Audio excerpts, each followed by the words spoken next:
Good morning, everyone. I'm redoing it, the story again because they said there was a real bad echo in the background. So I'm gonna redo the story. So here it goes.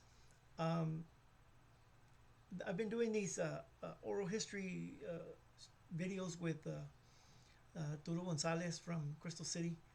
Very good, very nice gentleman. I met him back when I was 16 years old, and he's actually one of the gentlemen that got me started in video, and because he was doing weddings at the time, and I had a lot of questions at the time, and he is the one that encouraged me to get cameras and always carry a camera, which I always do.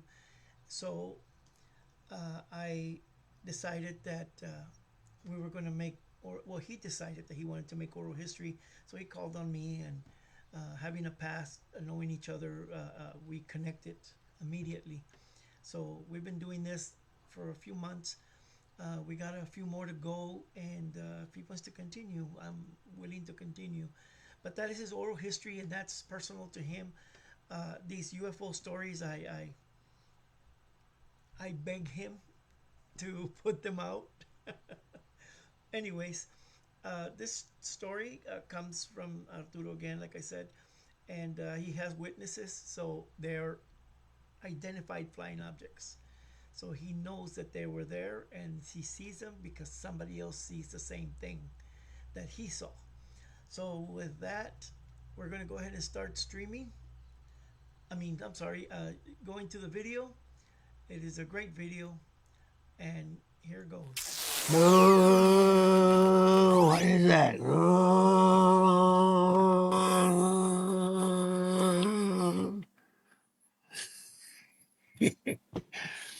I'll tell you what that is in a minute.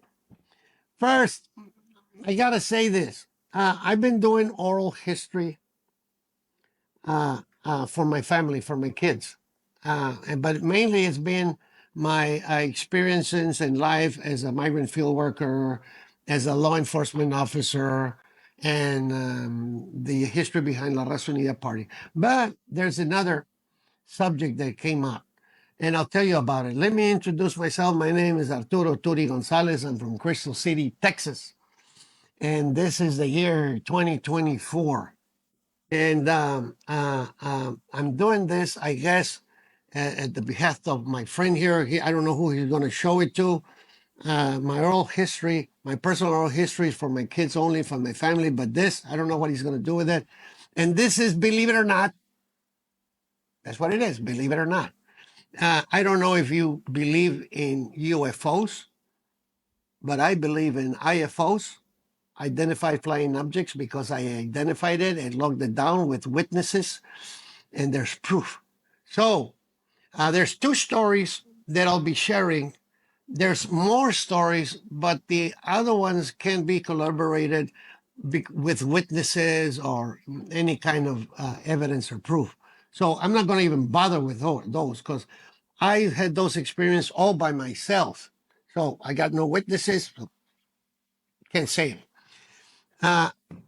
But this one, I'll take you back, late 80s, maybe early 90s.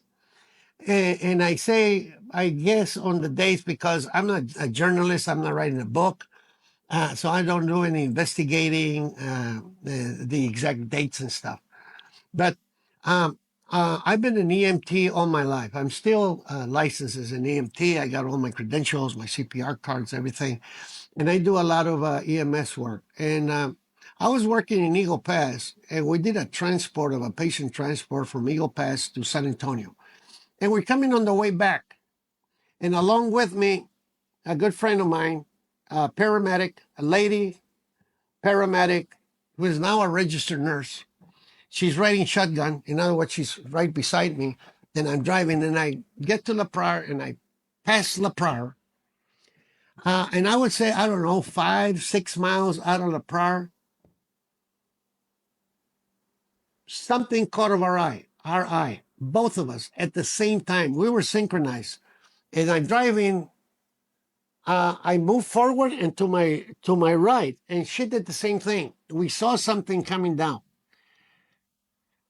It was eventually, and after all I say, it was big, it was fast, and it was illuminated. It was like shooting around like in a curve and coming right at us. Now, I said the same word and the only words that were said 4 times. And it was whoa, whoa, 4 times. So what I'm saying is I didn't see this thing for more than, I don't know, 10 seconds, 15 seconds. But the memory is so vivid of what happened, and I'll share that with you. As we both moved forward and looked to our right, I saw it coming at a very fast speed. Was incredible. And this is the first time I said, whoa. Then it came down, and as it came down so fast, I mean, super fast. In my mind, I estimated it was coming like 600 miles an hour. And as it was coming, it came in and slept brake. I'm trying to figure out a way to say it. It came in at 600 miles an hour and it stopped right in front of us. That would cause me, if I would wreck, that would cause my brains to go out through the window, right? Well, it came in and stopped right in front, and I got to see it. I have a picture tattooed in my mind, and I'll tell you what it looked like. But that was my second, whoa. Then it turned off. See, it was highly illuminated, and I'll describe it in a minute. It was highly illuminated, and it turned off. And you probably know when you turn off a light bulb and you're looking at it, you see the filaments inside, right? The last thing you see is filaments. Well, I saw filaments. And the filaments, I'll describe it as a telephone post, and one of those old telephone posts that had a wood plank on top, and some of them had 3 planks and wires hang on to them. Well, that's what it looked like, the filaments, like a big telephone post with 3 sets of planks, and then it shut off. When it shut off and we couldn't see it anymore, I said the fourth, whoa. Why? Because it not only disappeared, it became invisible. Invisible, why? Because now I could see the stars in the back. So that led me later on to a conclusion. But let me tell you what it looked like. If you put 6 jet airliners, 3 and 3 on top, that's about how big it was. And the color was a silver moon, shiny, illuminated silver color. That's the color, the shape. This is funny. But if you see a pirate sword, I don't know how to describe it, kind of going up and then down. And then if you shut it off, I mean, you break it off. If you break off that sword, that's what it looked like. Now, if there were any windows, doors, or letters, I would have seen them. It was so clear. It was just totally shiny silver color, and it shut off. And it became invisible. Now, a couple of things. And this is the funny part. This is my thinking. I'm thinking that there's these cool guys writing it, right? And one guy says, I want to drive. And the other guy says, no, you don't know how to drive. Yes, I do know how to drive. You're going to get us in trouble. No, you won't get.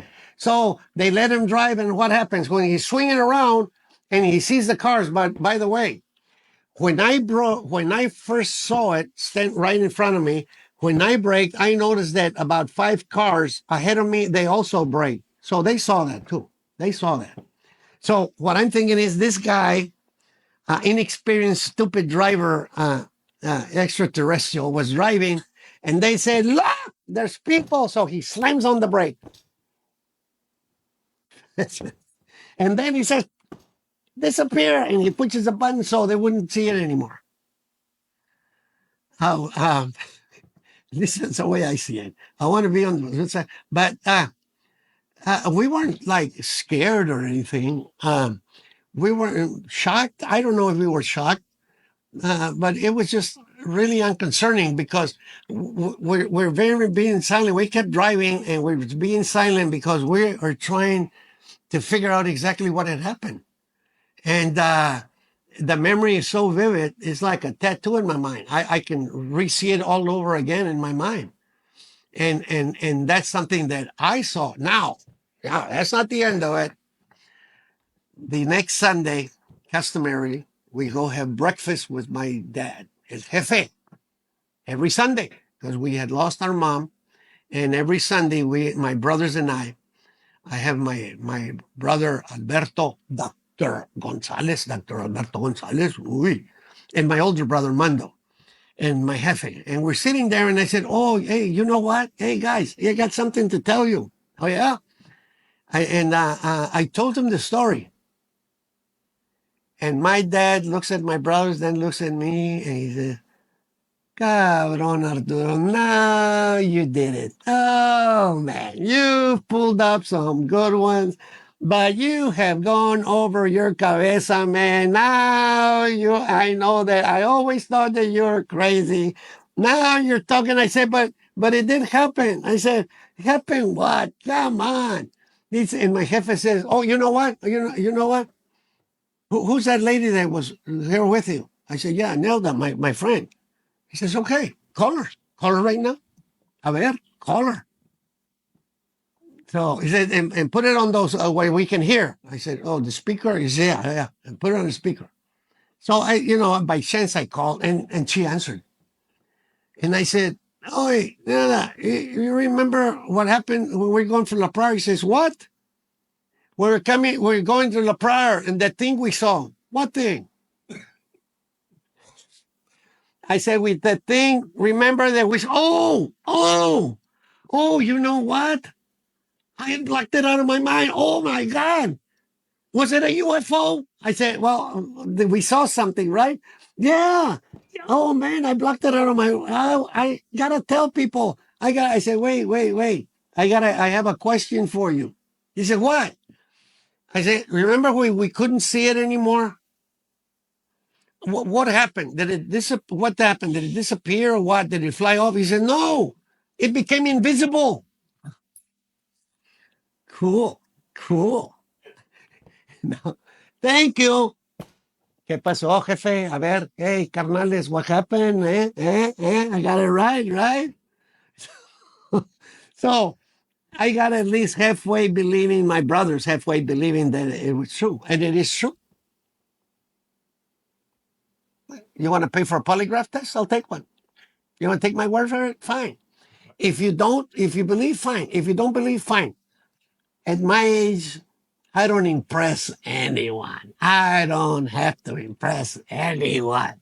So it doesn't make any difference to me, but it was not my reason. It was Jesse. He's right here. Jesse, get in here. Get in here. Get your face in here. He's the one. Míralo. Míralo. Órale. There he is. See, he's the one that pushed me on this story. So if you want to get after anybody, get after him, not me. Folks, thank you.